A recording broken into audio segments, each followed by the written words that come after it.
слушајќи, добро дојдовте во најновото издание од емисијата Прес-центар на ЕМ телевизија.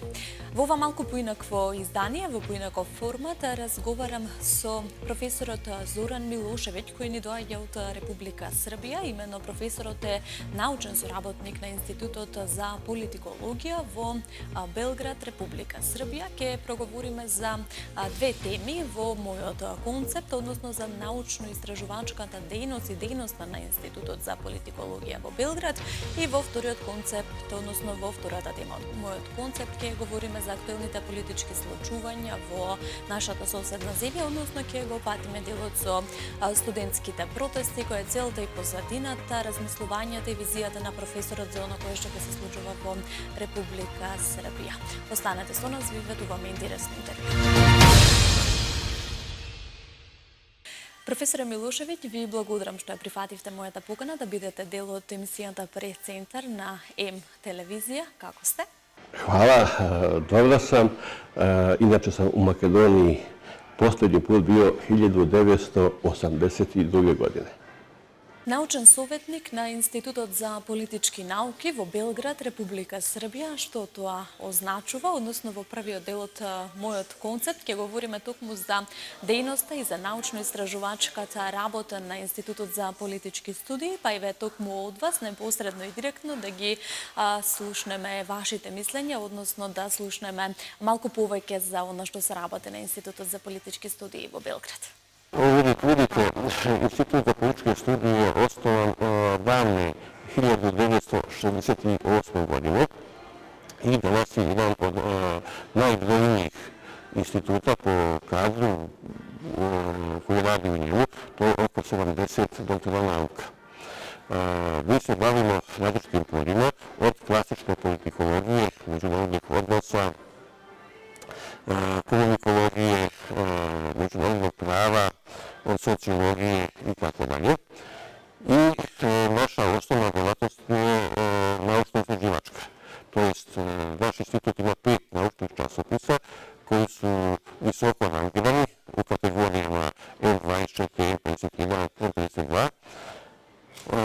Zatim, mi izdajemo monografije, kako naših istraživača, tako i ljudi van instituta koji su zainteresovani da objave svoja dela preko nas, i naravno objavljujemo zbornike naučnih radova sa međunarodnih konferencija, kao i tematske zbornike. U izdavačkoj delatnosti smo veoma prisutni i naša izdanja se nalaze u raznim bazama, recimo Ruski indeks nacionalnog očekivanja, Web of Science, Scopus i tako dalje, što znači da su autori koji kod nas objavljuju prisutni u tim bazama i naravno da iz cijeloga sveta mogu da ih citiraju, čitaju i tako dalje. Pomaže naravno i to što deo materijala koji objavljujemo i na engleskom i ruskom jeziku, a naravno pomaže i to što danas postoji i veštačka inteligencija koja prevodi članke ako su objavljeni na srpskom jeziku. Interesantno je recimo da nekoliko članaka koji su objavljeni na srpskom odmah su primećeni u SAD i tamošnje kolege su zvali na saradnju autori tih članaka i tako dalje.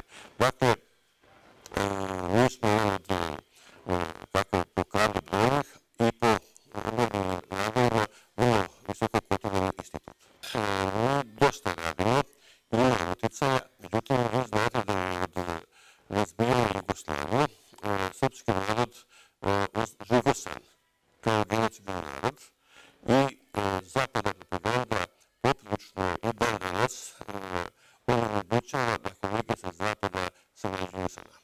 Mi imamo naravno kolega sa zapada koji sarađuju, ali to su ljudi koji nisu pod uticajem zapadne propagande.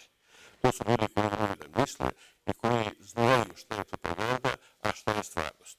I još je interesantno, recimo, kad oni povedu neke svoje kolege koji sumnjaju sve to i kad vide Srbiju, oni zaista priznaju da to nije ono što mediji prenose o nama. Tako da mi imamo i tu misiju da razbijamo stigmu da smo mi genocidni narod. Токму така, Институтот за политички науки како таков организира и бројни научно-истражувачки конференции на кои што покрај Србија присуствуваат и други држави. Во месец мај се одржа една таква конференција на тема геноцидот врз словенските народи, што се говореше во мај и колку ваквата конференција беше и како беше поврзана со Македонија. Mi smo u maju imali zaista veliku međunarodnu naučnu konferenciju. Učesnici su bili iz 14 država. Tema je bila genocid na slovenskim narodima 19. i 21. vek. Nismo sve mogli da obuhvatimo probleme i teme, ali smo dosta toga uspeli. Interesantno je da je u ovom slučaju Ruska federacija bila jako zainteresovana za konferenciju, bila je prisutna na više nivoa, uključujući i zvanične predstavnike Ministarstva spoljnih poslova. Naravno, bili su prisutni i kolege iz Belorusije i u uvodu konferencije, posle pozdravnog govora, mi smo pustili 2 filma o genocidu nad beloruskim narodom tokom Drugog svjetskog rata. Zatim su išli referati i sve ostalo i mi smo objavili zbornik na srpskom i ruskom jeziku. I naravno bili su prisutni brojni mediji da to isprate i odmah smo posle toga uspeli da stavimo te zbornike u međunarodne baze, znači rekao sam ruski indeks nacionalnog citiranja, Scopus Web of Science, da to bude dostupno i drugim kolegama koji su zainteresovani za temu. Zašto je ova tema bila važna? Pogledajte, mi govorimo o genocidu. Genocid je kad direktno uništavate neki narod. Brojni su primjeri u istoriji, recimo jermenski narod u Turskoj, Srbi u Hrvatskoj i tako dalje. To se sad nekako pokušava da zaboravi. Ali, šta je još bilo važno? Postoji indirektni genocid. Vidite, sankcije također dovode do uništavanja određenog naroda. Ako vi njemu onemogućite da on može da kupi hranu, da kupi energente, bebe umiru, ljudi stradaju, iseljavaju se i vi također taj narod uništavate. Dakle, postoji negdje oko 20 indirektnih metoda uništavanja naroda.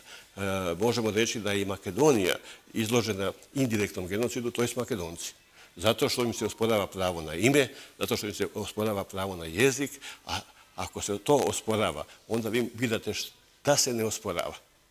I vi možete biti Albanci, možete biti Bugari, ali ne možete biti Makedonci. To je indirektni genocid. Zato je ova konferencija bila važna i zato je bilo toliko učesnika, kažem, iz 14 država Evrope. Imali smo interese i iz Amerike, međutim kolega koji je bio zainteresovan se razboleo и nije mogao da...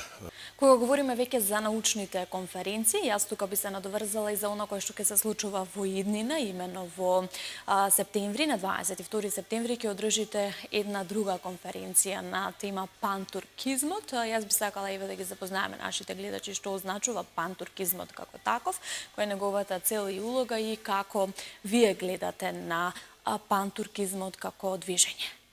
Pogledajte, to nije nova ideja, ona je stara.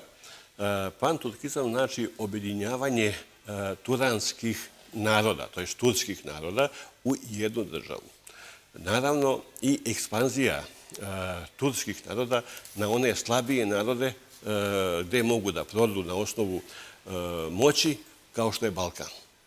Dakle, trenutno turske države su se na neki način ujedinile, pokušavaju da stvore jedan jezik za sve narode, jedno pismo, već su štampali zajednički udžbenik istorije i geografije, kako bi uspeli da se oni ujedine. Međutim, u nauci panturkizam se doživljava kao element nacizma, jer je to integracija zasnovana na naciji.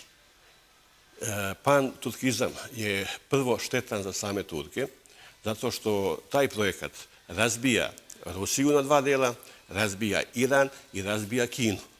Dakle, logično je da Rusija i Kina neće sedeti skršenih ruku i čekati da ih Turci razbiju.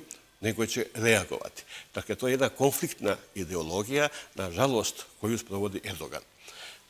Druga stvar, Turci su u međuvremenu ojačali i demografski, ima ih trenutno preko 82 miliona, procenjuje se da nekih 15 do 20 godina da će imati i 100 miliona.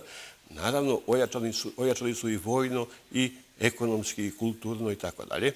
Dakle, imaju i meku i tvrdu moć. Znači, meka moć, recimo, se manifestuje preko turskih TV serija, koje se ovdje na Balkanu emituju, gledaju i tako dalje. A tvrda moć je vojna. Oni su se pokazali već i na Kosovu i Metohiji, u razbijanju Srbije.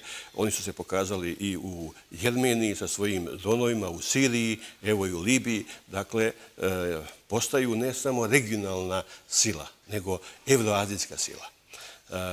Problem sa Turskom na Balkanu je što iseljava svoje ljude na Balkan. Najugroženija je trenutno Crna Gora. Prema statističkim podacima Zavoda za statistiku Crne Gore, trenutno u Crnoj Gori je naseljeno 100.000 Turaka iz Republike Turske i Republike Azerbejdžan. Ta državica ima negde oko 400.000 stanovnika. I takva masa prisustva Turaka normalno da dovodi do promjene demografske situacije i ukoliko dobiju državljanstvo i još se umnože, znači imat ćemo tu zaista jednu novu geopolitičku situaciju koja ne može, a da ne prođe neopaženo. Druga stvar, što se tiče Bosne i Hercegovine, tamo je žal za Osmanskom imperijom toliko veliki da je prisutno svakodnevno. Oni imaju i manifestacije različite kulturne po muslimanskom delu Bosne i Hercegovine, gdje dovode i tursku vojsku, turske vojne orkestre, oblače se u te uniforme vremena Osmanske imperije, organizuju te događaje, marširaju po Bosni i naravno samim tim izazivaju podozrenje kod pravoslavnih hrišćana. Dakle, imamo jednu situaciju gdje panturkizam se sad pojavljuje kao sila koja ima geopolitičke ambicije u Evroaziji. Kako da razbije Rusiju, kako da razbije Iran, da razbije, naravno, Kinu i naravno da se vrati na Balkan. Tu su metodi, rekao sam, i naseljavanje, i turske investicije, i meka moć, kulturna, otvaranje njihovih univerziteta, koleđa i tako dalje, što je to prisutno i na Kosovu i Metohiji, i u Crnoj Gori, i u Bosni i Hercegovini. Činom nekako posljednjoj period i u Makedoniji. I Makedoniji, tako je. Ja sam služio vojsku u kasarni Maršal Tito, to je sad drugi naziv. Prošao sam danas tamo i vidio sam Turski univerzitet. Dakle, treba skrenuti pažnju da to nije naivno, i ako Makedonci nisu sposobni da svoj narod sami obrazuju, dakle, onda njihova sudbina i ne treba da bude perspektivna, nego treba da nestanu. A ako ne mogu da se obrazuju sami sa svojim kadrovima, treba im neko drugi da ih obrazuje, to je žalostno. Kakva je zainteresiranost za posetata na ovakvite naučno-istražuvačke konferencije, konkretno za ovakve teme koje što je veseli? Velika je zainteresovanost i naravno ovaj put imamo tako negde veći broj država, mislim negde 14-15. Mi smo napravili već zbornik na engleskom jeziku. U izradi je zbornik na srpskom jeziku, jer naša je praksa da objavljujemo zbornike do početka konferencije, kako bi sami autori dobili primjerke zbornika, kako bi to bilo u bazama, dostupno na internetu i da ljudi mogu da čitaju i tako dalje. Naravno, mi u okviru konferencije po pravilu razgovaramo ne samo na temu koja je data u okviru konferencije, nego i u budućnosti. Šta je aktuelno, šta bi mogli dogodine da radimo i tako dalje. Po pravilu, već za ovu konferenciju mi dogovorimo sljedeću. I naravno, prošle godine smo dogovorili i genocid nad slovenskim narodima, i panturkizam, i još jednu interesantnu temu. Za javnost može biti ona malo poznata, a to je Moldavija i Slovenija. Prošlost, sadašnjost, budućnost. Zašto? Malo je poznato da je Moldavija bila slovenska, da tamo prisustuje i dan danas dosta Slovena, pre svega Rusa, ali Rusina i tako dalje, i da su oni izloženi i indirektnom, a u nekim elementima kada je trajao rat i pokušaju direktnog genocida. Moldavija je interesantna i kao istorijska tema. Zašto? U nekom periodu dok nije postojala Rumunija, kneževine, Dunavske kneževine, kako su nazivane, Vlaška i Moldavija su bile države u kojima je bio zvanični jezik crkveno-slovenski, pravoslavlje zvanična religija, a državna administracija koristila ćirilicu i crkveno-slovenski jezik. Sa gubitkom rata Rusije protiv celokupnog zapada i Osmanske imperije, Krimskog rata 1856. godine, Rusija pristaje na gašenje državnosti Vlaške i dela Moldavije da bi se stvorila Rumunija. A Rumunija je presekla slovensku masu sa Balkana, znači i istoka Rusije. Ostalo je u delu Moldavije, pošto je Moldavija podeljena. Jedan deo je veći pripao Rumuniji, a jedan deo je današnja Republika Moldavija. I tamo ima jako puno svedočanstava o Slovenima. Nedavno je bio kolega iz Moldavije i ja sam mu preveo taj rad i objavio časopis Srpska baština, koji izdaje Srpski institut iz Nikšića u Crnoj Gori, o srpskom kralju iz Slavonije Vladislavljeviću, koji je u 12. veku po zauzeću Slavonije i njegovog kraljevstva od Mađara izbjegao Moldaviju sa 10.000 vojnika. I šta je sad tu interesantno? On je imao dosta sinova u selu koje se i danas zove tako Raška, jer su Srbe zvali i Rašani, i Srbi, i Vlasi. Sagradio je i crkvu gde se misli da je i sahranjen. Međutim, brojni sinovi su se stavili u službu Rusije i ratovali su i protiv Turaka, i protiv Poljaka, i tako dalje. I jedan od njegovih potomaka imao je nadimak Puška, to jest u prevodu top. Kada je Sava Vladislavić Raguzinski, koji je bio savjetnik Petra I. Velikog, u Carigradu kupio roba, tu se sad spore Afrikanci da li iz Etiopije ili Kameruna, jer svi bi da se tu prisvoje tog čoveka, poklonio roba caru Petru I. Velikom, on je oslobodio roba i naredio jedan plemkinji iz roda Puške da se za njega uda. Njihov unuk je Puškin. Puškin je u neko doba saznao za svoje kraljevsko poreklo i srpske korene i dolazio u Rašku, u Moldaviju, da istražuje to. Zašto? Zato što je on po projektima carice Kataline Velike druge trebao da bude car oslobođene Vizantije, to jest grčko-srpski kralj. Međutim, tragična smrt je tu ideju sprečila, Puškin je ubijen, odnosno umro, ali Moldavija je i danas puna istorijskih dokumenta koje se tiču Slovena. Ovaj kolega koji je bio kod nas, on lično ima svoju kućnu arhivu predsrednjovekovlja i srednjovekovlja. Nažalost, tu njegovu arhivu su Rumuni tokom Drugog rata poprilično uništili, ali deo je sačuvan. Pošto je on bio iz, kako se to kaže, iz jedne rusinske linije, Tolkovana, koji su bili državni službenici. I, naravno, tu dokumentaciju su porodično čuvali i on je još uvek sačuvao. Naravno, tu ima jako interesantnih stvari. Recimo, Skorina, Francisko Skorina, koji je danas glavni beloruski kultni heroj, osnivač beloruske književnosti. On je u to doba bio u Moldaviji i sarađivao je sa celokupnim balkanskim slovenskim svetom. Recimo, kraljica Jelena, koja je bila udata za kralja Moldavije, je Skorinu pozvala u Moldaviju, a ona je bila iz roda Brankovića, da brani Brankovića od rimokatoličke propagande da su Brankovići izdali na Kosovu. Danas, dakle, mi kad ovo pogledamo šta učimo iz istorije, to nema veze sa realnošću koja je bila tada, ali u Moldaviji postoje dokumenta o tome i zato je nama Moldavija interesantna. Drugo, danas se oko Moldavije mnogo lomi. Rumunija želi da je proguta, da je rumunizuje što sadašnjost čini u tom dijelu vrlo interesantno. A sama Moldavija je onako oslonjena na Rusiju, a tu je i ušće Dunava, koje je također kao ta plovna arterija Evrope od Severnog mora do Crnog mora, dalje za Kavkaz, izuzetno važna.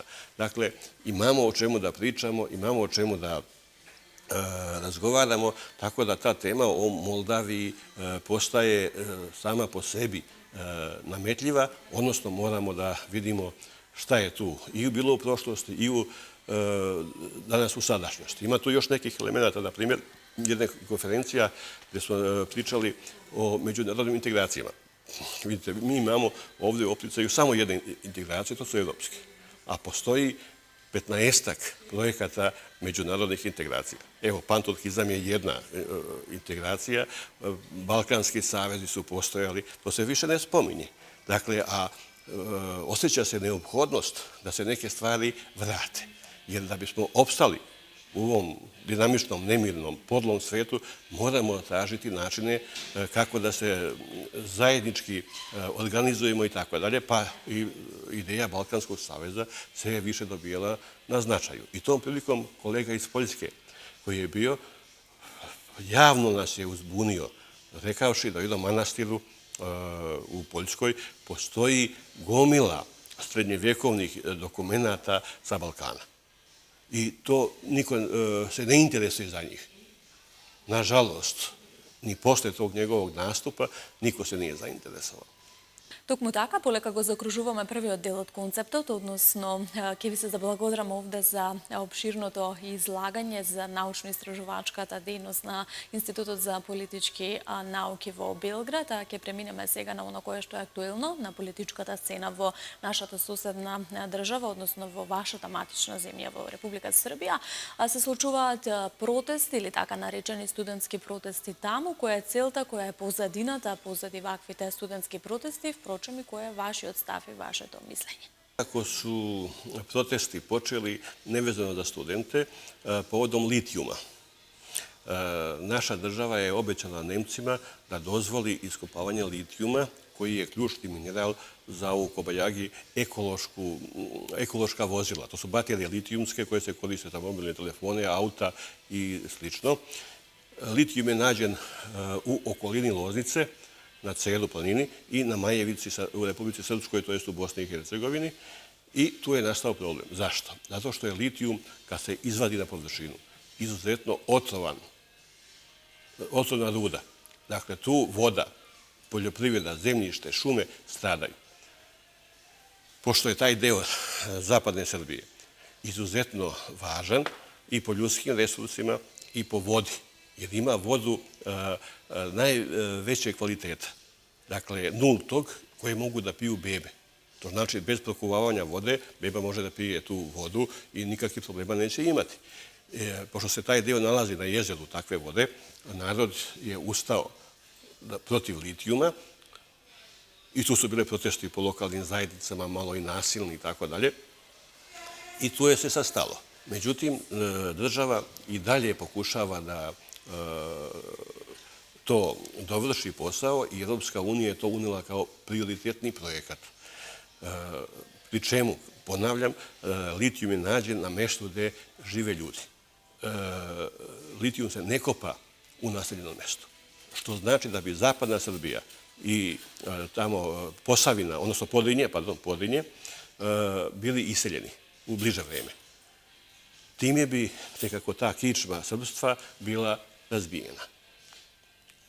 To je greška naše vlade, našeg predsjednika, a što se tiče samih studentskih protesta, oni su počeli kada je se dogodilo pre 2 godine ubistvo u osnovnoj školi, kada je jedan učenik ubio nekoliko dece i jednu nastavnicu i čoveka iz...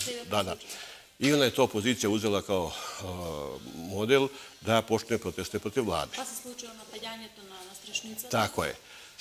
I posle toga se događa i pad nastrešnice na željezničkoj stanici u Novom Sadu. Šta je tu sporno? Nije dokazano da je to, kako se moglo vidjeti iz javnih istupa arhitektata i drugih građevinskih stručnjaka, da je to bilo usled nestručne izrade nastrešnice. jer je ona pala odjednom. Neki ljudi govore da je to bila diverzija, da bi se pokrenuo postupak protiv aktuelne vlade.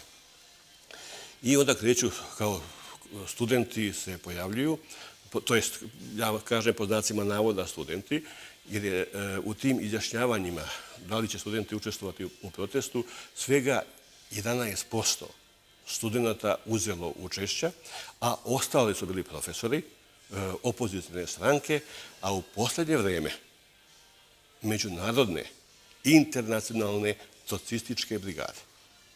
Dakle, došli su ljudi da protestuju protiv vlade iz Turske, najviše iz Hrvatske, iz Bosne i Hercegovine, iz Nemačke, iz Engleske, čak iz Amerike. Dakle, imamo, mediji to objavljuju, da naše službe te ljude hapse i protjeruju. Znate, zakoni su tu mekani. Ako vi uhapsite stranca koji pravi nered u svojoj državi, vi morate obavestiti ambasadu. Oni plate $10.000 i, naravno, naša država ga protjera, ali nema kazne za to. I oni dolaze. Drugo, vidi se da su ti ljudi koji dolaze iz inostranstva obučeni. To su profesionalni gerilci gradski. Dakle, da ratuju kamenicama, šipkama i tim priručnim alatima koje imaju. Dakle, šta se sad tu pojavljuje kao cilj takvih protesta? Svi su zaboravili nastrešnicu. Sad se pojavljuje cilj da Srbija uđe u NATO, da uvede sankcije Rusiji, da pusti niz vodu Republiku Srpsku, da se napravi unitarna Bosna i Hercegovina i da prizna Kosovo i Metohiju. Dakle, sad vidimo da su ti protesti koji su nazvani studentski, pri čemu moram reći da tu vrlo malo ima studenta i da su oni koji su počeli protest kao studenti bili starosti oko 40 godina. Oni jesu bili upisani na fakultet, ali samo su imali student, nisu dali ni 2 ispita. I još jedan važan moment, zbog čega su ovi protesti, ne protesti zbog nastrešnice, to su lideri domaći tog protesta. To su potomci ustaša. Pogledajte, posle Drugog svjetskog rata, dosta ustaških porodica je preseljeno u Srbiju. Da bi kao razbili tamo taj ustašluk, pre svega iz Bosne i Hercegovine, oni su naseljeni u Vojvodini i manje više u centralnoj Srbiji. Danas unuci tih ustaša su vođe protesta protiv Srbije i njihovi su zahtevi da Srbija plati ratnu odštetu Hrvatskoj. Mi sad vidimo se to pretvara ne u brigu za nastrešnicu i poginule u nastrešnicu, nego i jednu žestoku političku borbu koja ima takve zahteve, ako bi se ispunili, Srbija ne bi postojala.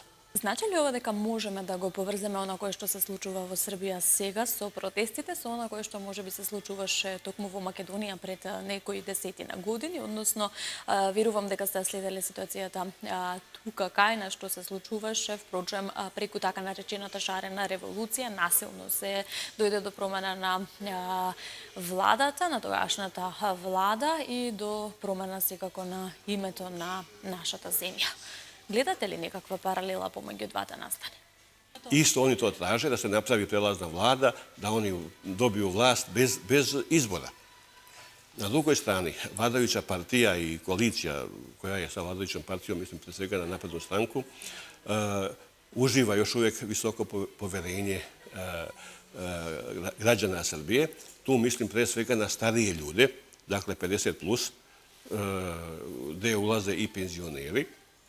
Dakle, oni su za mir, da nema ovakvih protesta i daju glasove vladajućim partijama, to je znači i Socijalistička partija i Srpska napredna stranka, tako da rešenje bi bilo da ima treća neka alternativa, ali ona ne postoji.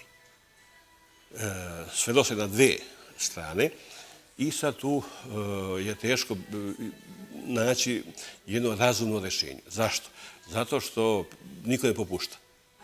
Znači, svi se drže svojih pozicija i to sad traje. Na drugoj strani, Zapad obilno finansira proteste, znači dajući novac, plaćajući. Verujte mi, dakle, ni 20% onih ljudi koji učestvuju u protestima ne bi učestvovali da nisu plaćeni. Dakle, odgovorno tvrdim da ti ljudi dobijaju novac da učestvuju u protestima. Istina, i druga strana organizuje proteste i pokušava na taj način da to sve predstavi na jedan njihov način. Međutim, sama Srbija nosi štetu od toga. I ekonomsku, naravno, i... Kako го оценувате досегашното делување на српскиот председател Вучич со оваа ситуација? Pa vidite, prvo to deluje negativno na javnost, i međunarodnu i domaću. Znate, kad ste vi stalno u nekim protestima, onda treba neko da vas smiri. I to je jedan od ciljeva ovih protesta, da dođe NATO i da se pojavi kao mirotvorac, a to znači da bi Srbija trebala da uđe u NATO. I zbog čega je NATO zainteresovan za tako nešto? Ulaskom u NATO mi bi priznali da je agresija NATO-a na Saveznu Republiku Jugoslaviju bila opravdana. A znate zbog čega je agresija? Jer nije bilo odluke Saveta bezbednosti. Danas rat može da se počne samo uz odobrenje Saveta bezbednosti. Dakle, NATO nije imao odobrenje Saveta bezbednosti da napadne Saveznu Republiku Jugoslaviju. I to je agresija. I to je velika greška koja je probudila Rusiju. To Rusi priznaju. Dakle, da nije bilo tog perioda, oni bi dalje mislili da je Evropska unija i NATO su to jedne dobre organizacije i tako dalje, a vidimo sad u Ukrajini da to nije tako. Prema tome, sve je povezano, sve je to deo zajedničkog života i zajedničke budućnosti i NATO je, po mom viđenju, jedno maligno tkivo gde god se pojavi. Prvo što kontroliše lokalne vlade, ne da im da izraze autentične interese svojih naroda koje predstavljaju, nego ih guraju na istočni front da se bore protiv Rusa i samim tim ginu za tuđe interese. Prema tome, situacija je zaista onako složena i nadamo se da će naši političari imati razuma da nas izvedu iz ovog lavirinta. Професоре, вие се занимавате и со социологија на религијата, па при самиот крај на ова наше денешно интервју, јас би сакала да ве прашам колку денес луѓето, односно младиот човек, се враќаат кон религијата, кон црквата, кон вербата во свештенството, во едно време на изместени, мораме да признаеме, вредности, во едно модерно време на социјални мрежи, на корупција, на пороци, можеби? Da, vidite, to pitanje je jako važno. Tradicionalne vrednosti su zaista osnov zdravog života. Međutim, savremenost koja je bremenita nekim eksperimentima, dakle, u tom smislu i nuđenju droge mladima, nuđenju menjanja pola, alternativnih religija kao što je i satanizam, između ostalog, deo mladih tome podleže. I recimo u Beogradu se može vidjeti već i po izgledu ko kome pripada, da li sledi okultizam, da li sledi pravoslavlje i tako dalje. A što se tiče same statistike, u Srbiji se narod vraća religiji, dakle i mladi u tom broju. Imamo veronauku u osnovnoj školi kao izborni predmet, koji također doprinosi da mladi se vraćaju hrišćanstvu.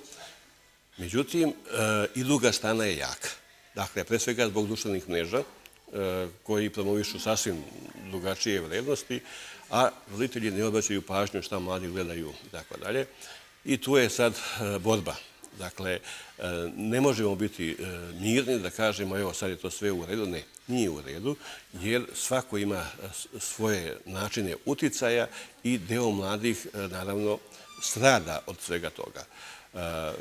I Srbija nije van tih procesa i deo mladih, kažem, zaluta, pre svega u konzumaciju droge koja se može sad nabaviti u našim kafićima, malte ne svaki treći kafić nudi neki narkotik, ali tu postoji i drugi problem, zato što, ja sam držao, recimo, evo da vam kažem u čemu je problem. Imamo jednu školu koja obrazuje buduće umetnike. i zvali su me da držim predavanje upravo o narkoticima, jer su primetili da deo učenika koristi drogu. I ja naravno sam se pripremio, poneo prezentaciju i tako dalje, održao predavanje pred punim amfiteatrom i naravno posle svakog časa ide ono pitanje ima li od slušalaca pitanja. Malo tajac, a onda jedan učenik digne ruku i kaže, profesore, sve je to lepo što vi nama pričate, samo ste pogrešili adresu. Ja ga pogledam, nije bilo jasno kako misliš ko sam pogrešio adresu. Pa ovo što ste nama pričali, to treba našim profesorima reći. U čemu je tajna? Profesori koji se bave umetnošću uzimaju narkotike. Zašto? Jer narkotici šire percepciju. Imate od Aldosa Huxleya knjigu Vrata percepcije, gde su upravo, zahvaljujući LSD-u i drugim drogama, oni ulazili u neka stanja gde su mogli da pišu. Recimo, sva poezija 19. veka je napisana tako što su autori uzimali narkotike. Jer droga ima tu sposobnost da ti proširi percepciju, da vidiš neke stvari drugačije nego kao nedrogiran čovjek. Međutim, u čemu je dalje tu problem? Intelektualci kad uzmu drogu, to je manje više, nije toliki veliki problem. Nego kad uzme običan čovjek, čiji mozak nema tu vrstu sposobnosti da vidi neke stvari, on postaje razbojnik. On postaje žrtva tog narkotika, njegovo telo strada, ne može da ima potomstvo, ili ako ga ima, ono je degenerisano i tako dalje. I onda je došlo do zabrane, faktičke zabrane upotrebe narkotika. Ali onda se pojavljuje višak stanovništva prema oceni zapadnih nekih lidera i narkotici sad su prepravili Evraziju. Dakle, oni su slobodno mogu da uzimaju, recimo kao u Danskoj, Holandiji i drugde. Evo i kod nas neke vrste, kako kažu, lakih droga su dostupne i naravno mladi koji to uzimaju bivaju žrtve toga, jer nema lakih droga. Prvo je laka, onda je teška. Što se tiče Srbije, posebno muzičke scene, mi znamo da su brojni naši muzičari, a i političari, korisnici kokaina. Vidite, recimo, dođe političar na televiziju i briljira. Duhovit, pametan, sve zna, sve vidi i tako dalje, ali je to pod uticajem droge. Taj dio se ne vidi. Koliko je naših muzičara, pevača umrlo od droge? Evo da kažem, možda tu nedavni primjer, Džej, koji je bio popularan u Srbiji, to je jedan Rom, ciganin, koji je odlične pesme imao, Marina Tutaković mu pisala, bio je jako popularan, predozirao se i umro. Takvih je niz koji su na taj način završili svoj život.